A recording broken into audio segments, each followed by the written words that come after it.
People का एक पत्ता 52,000 ब्राह्मण की साक्षी कराता है महाराज, बहुत ध्यान देना।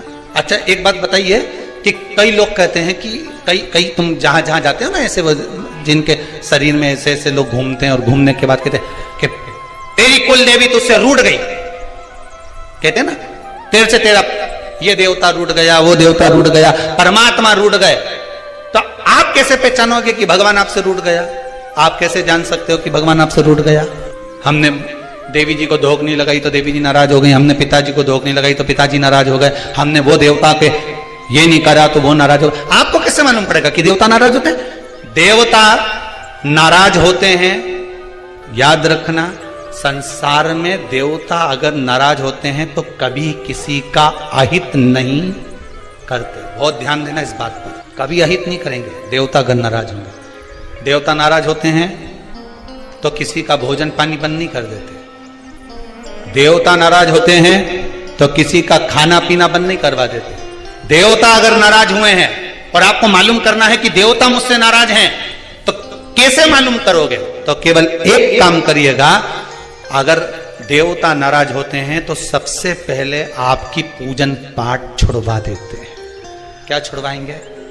रोज मंदिर जाती है, रोज माला उठाकर जाप करती है, रोज गीता जी का पाठ करती है, रोज दिया लगाने जाती है, 4 दिन 5 दिन 6 दिन 10 दिन अगर आप दिया लगाने नहीं गए, मंदिर नहीं गए, पूजन नहीं करी, तो समझ लेना कि देवता मुझसे नाराज हैं, इसलिए मेरा मुंह नहीं देखना, मुझसे नाराज। लक्ष्मी नहीं आ रही घर में, देवता नाराज है? नहीं नहीं नहीं, लक्ष्मी नहीं आ रही उसके लिए देवता नाराज नहीं है। लक्ष्मी नहीं आ रही उसके कारण तुम्हारा अहंकार है। भगवान ने जब दिया था उसको सत्कर्म में नहीं लगाया था। एक बात इससे पहली वाली कथा में कही थी, शरीर चले और तुम्हारे याद है तुम लोगों को?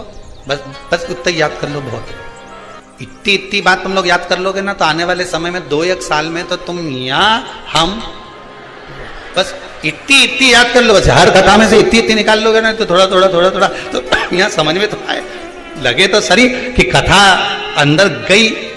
तो एक बार पहले कथा में, इससे पिछले वाली में की थी, 7 से पहले वाले में, कि तुम्हारे घर में चले और तुम्हारा शरीर चले, तब तक सारा दान पुण्य भजन तीरथ सब कर लो। और क्योंकि तुम्हारी घर में चलेगी तभी तुम दान कर सकोगे, सत्कर्म कर सकोगे, भजन कर सकोगे, शरीर सही होगा तो तीरथ कर सकोगे। अब शरीर ही साथ नहीं दे और घर में तुम्हारी नहीं चले तो कोई तीरथ होए कि दान होए?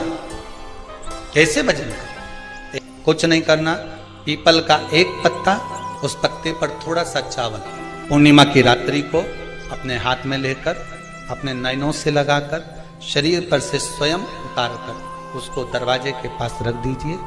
पूर्णिमा की रात्रि को पूर्ण होने पर उस चावल को दूसरे दिन सूंघ कर बहते हुए पानी में डाल दीजिए। महाराज कितने भी रोग से ग्रसित हो गए, पीपल का एक पत्ता 52,000 ब्राह्मण की साक्षी कराता है महाराज। बहुत ध्यान देना, पीपल के वृक्ष में स्वयं नारायण का, मेरे कृष्ण का वास है। स्वयं भगवान गीता के अंतर्गत कहते हैं कि मैं पीपल का वृक्ष हूं, नारायण। 52,000 ब्राह्मणों का वासा एक पीपल के पत्ते में होता है। और आपको पहले भी कथा में कहा, बेटी गाय ब्राह्मण बहन ये सब काल का हरण करने वाले हो। रो शिव का स्मरण करो। कई माताएं कहती हैं, गुरुदेव हमारे यहाँ पर शंकर भगवान का शिवलिंग नहीं है, तो क्या हम बाजार से ले आए? और हमारे यहाँ पर शिवलिंग है तो वो बड़ा है, तो क्या हम उसको पीपल के पेड़ के नीचे छोड़ आए? शिवलिंग है तो पूजन करो, नहीं है तो भगवान का जब स्नान कराओ, ठाकुर जी का कराओ, देवी जी का कराओ, जो तुम्हारे घर में भगवान है उनका जब पूजन कराओ, तो पूजन कराने के बाद में जब उनका स्नान कराओ, स्नान कराते समय थोड़ा सा भाव यही प्रकट कर लेना कि हम शंकर विश्वनाथ को, महाकाल राजा को, सोमनाथ को, मल्लिकार्जुन को, भीमाशंकर को, त्र्यंबकनाथ को हम जल चढ़ाएं। हे तो ठीक है, नी है तो देवताओं को बढ़ाने की जरूरत नहीं है। कारण क्या है? तुम तो कर लोगी सेवा, तुमसे तो सज जाएगी, पर आने वाली पीढ़ी करेगी। घर में सेवा उतनी ही करना, उतनी ही रखना, जितनी तुमसे बन रही हो। तुम्हारे जाने के बाद घर के बहू बेटा भगवान को डलिया में भर के वृंदावन छोड़िया, ऐसा काम मत करना। जितनी बने उतनी छोटे रूप में सेवा करोगे तो पीढ़ी दर पीढ़ी चलती रहेगी। ज्यादा सेवा को बढ़ा दिया, सुना नहीं, नमस्तु, नहा के आओ, श्री शिवा, कपड़े बदल के आओ, नमस्ते, ये कर आओ, जाओ जरा। जितना तुम पूजन को, सेवा को, भजन को, कीर्तन को जितना हवा बनाओगे, जितना डराओगे लोगों को, वो उतने डरेंगे, उतने डरेंगे। सेवा को, भजन को, पूजन को कभी डराने का केंद्र मत बनाओ। ये तो भगवान की मस्ती का आनंद सुख है। लोटा भर के पानी भी अगर चढ़ा रहे हो, शंकर जी के मंदिर में जाकर जल चढ़ा रहे हो, थोड़ी गलती हो गई, भगवान से कह देना तुम्ही ने सिखाया है, हो गई तो हो गई, आप ही ने तो सिखाया, नहीं जानते थे। अब धीरे धीरे धीरे धीरे लोगों को शिव महापुराण सुनते सुनते मालूम पड़ रहा है कि शंकर की कैसे पूजन करना चाहिए, बेलपत्री कैसे चढ़ाना चाहिए, जल कैसे चढ़ाना चाहिए, धतूरा कैसे चढ़ाना चाहिए, चंदन कैसे चढ़ाना चाहिए, काली तिल कैसे चढ़ाना चाहिए। ये लोगों को ध्यान में अब आ रहा है धीरे धीरे। पहले नहीं मालूम था तो हो गई, गलती हो गई, स्वीकार, हमने गलती करी। शिव पुराण कह रही है, भगवान शंकर की कथा कर रही है, चंद्रदेव ने भगवान शंकर की आराधना करी, बालू रेत का शिवलिंग का निर्माण कराया महाराज जी।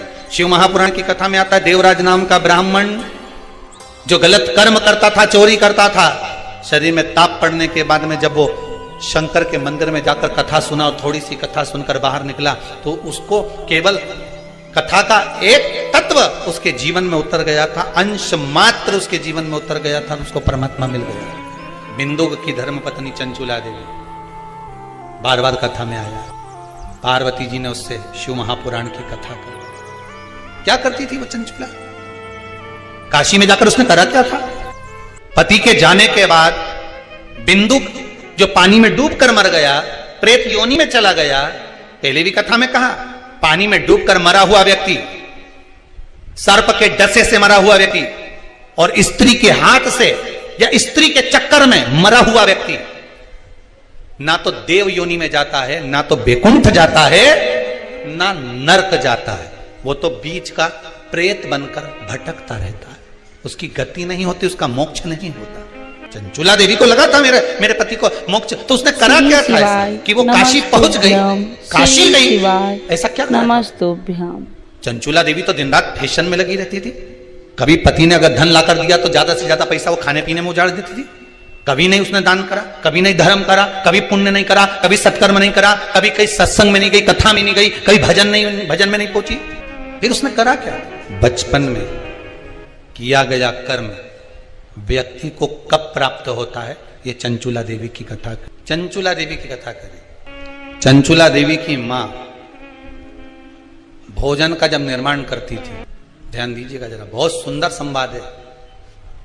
शायद आप भी अपने बच्चों को इस चीज के लिए डांटते हो, शायद बचपन का किया हुआ पुण्य चंचुला देवी के कहां काम आया वो देखिए। पुण्य नहीं करा था चंचुला देवी ने, वहां तो खेल करा था। किस जगह पर काम? चंचुला देवी 6 वर्ष की कन्या, बिंदुक ब्राह्मण है, चंचुला देवी भी ब्राह्मणी थी, ब्राह्मण के घर में जन्म लिया है चंचुला देवी। मां जब चंचुला को पास में बिठा लेती थी भोजन कराते समय, तो आटे की लोई आटा जो उसना हुआ रहता उसको तोड़ लेती थी चंचुला। 6 वर्ष की चंचुला उसको तोड़कर गोल बनाकर चपटा करती थी, दूसरी लोई को घुमा घुमा कर जो माँ शंकर जी के मंदिर में शंकर जी को जल चढ़ाने जाती थी, उस लोई को वैसा रख कर गोल बनाकर पिंडी बनाकर उस आटे का पिंडी बनाती थी और माँ से कहती थी, माँ देखो तुम जिस मंदिर में शंकर जी को पानी चढ़ाने जाती हो ना, मैंने वो शंकर जी बनाया। ये 6 साल की चंचुला, ये बच्चे आपके भी करते होंगे। जब माँ पापड़ बेलती, माँ जब पापड़ बनाती ना, तो छोटी छोटी लोई बच्चे छोटे छोटे से हम भी बनाएंगे। और वो छोटा सा बच्चा लोई लेकर बैठ गया, घुमा रहा है, चिड़िया बना रहा है, तोड़ रहा है, फोड़ रहा है। चंचुला देवी ने भी ये करा। कई लोगों ने पूछा, गुरुदेव चंचुला का पति इतना पापी था, बेकार कर्म करता था, चंचुला कभी भजन नहीं करी, दान नहीं करी, पुण्य नहीं करी, सत्कर्म नहीं करी, कभी उसने अच्छा काम नहीं करा। नमस्तुभ्यम श्री शिवाय, नमस्तुभ्यम। पूरे स्वरूप के फोटो आप घर में लगाइए, पर अर्धनारीश्वर स्वरूप का फोटो कभी घर में नहीं लगता। कौन सा फोटो? जम के बोलिए जरा, अर्धनारीश्वर। भगवान शंकर का अर्धनारीश्वर स्वरूप का फोटो घर में कभी नहीं लगेगा, कभी नहीं लगाया। मंदिर में आप लगा सकते हो पर घर में नहीं।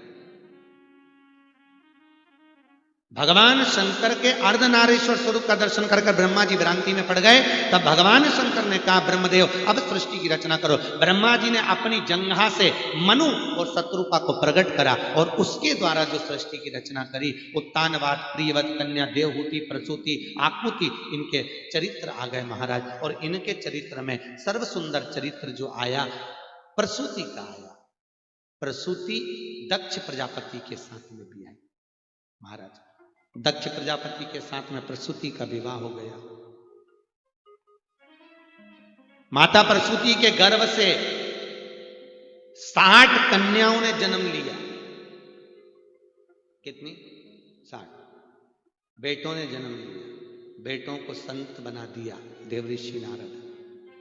दक्ष प्रजापति क्रोध में आकर श्राप दे दिए, नारद मैं तुम्हें श्राप देता हूं, तुम एक जगह पर नहीं टिक पाओ। अब भगवान श्री शिवाय नमस्तुभ्यम, श्री शिवाय नमस्तुभ्यम। माता देवी की मां कृपा कर, मेरे घर में एक बेटी का और जन्म हो जाए, ऐसी कृपा कर दीजिए। मेरे घर में एक बेटी और हो जाए। स्वयं जगत जननी जगदम्बा बोली, तेरे घर में 60 लड़कियों का जन्म हो गया और तू लड़की मांग रहा है। आज का व्यक्ति होता तो बेटी के जन्म के बाद में तो क्या मांगता? अरे बोलो तो बेटा।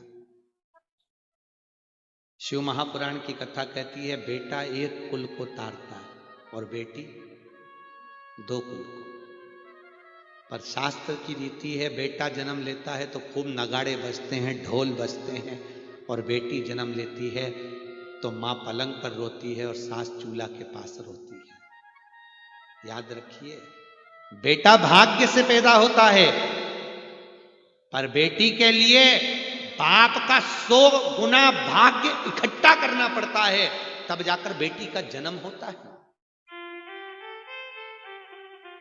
और याद रखिए, बेटा एक बार अपने माँ बाप को दुखी देख सकता है, पर बेटी कभी अपने माँ बाप को दुखी नहीं देख सकती। बेटी नहीं देख सकती। दुनिया के लोग कहते हैं बेटी की विदाई में सबसे ज्यादा मां रोती है, पर शिव महापुराण की कथा कहती है बेटी की विदाई में जितना बाप रोता है उतना मां नहीं रोती, क्योंकि बेटा मां को प्रिय होता है और बेटी बाप को प्रिय होती है, क्योंकि बेटी के बिना बाप अधूरा है, अधूरा। 2 मित्र मिल गए बहुत दिनों के बाद। उसने पूछा, श्री शिवाय नमस्तुभ्यम, श्री शिवाय नमस्तुभ्यम। बच्चे हो गए हो? मेरे तो भगवान कृपा से 2 लड़के। लड़के? अरे वाह। और तेरे? मेरी 2 बेटी है, एक ये तनु, एक मनु, दोनों हाथ पकड़ा। ये बड़ी है, ये छोटी है। अच्छा। उसने कहा, अच्छा हुआ भैया, भगवान ने मेरे को लड़की नहीं दी, मेरे को लड़का दिया। भगवान ने बड़ी कृपा करी। कहाँ लड़कियों के चक्कर में पड़ो, स्कूल छोड़ो, कॉलेज छोड़ो, ध्यान रखो कहाँ जा रही, कहाँ आ रही, बज रही हो। और शंकर के मंदिर में जाकर उस जल को, जो छाना हुआ जल रहे, उससे अभिषेक कर दो, जैसे गन्ने के रस से करते हो, मौसम्बी के। श्री शिवाय नमस्तुभ्यम, श्री शिवाय नमस्तुभ्यम।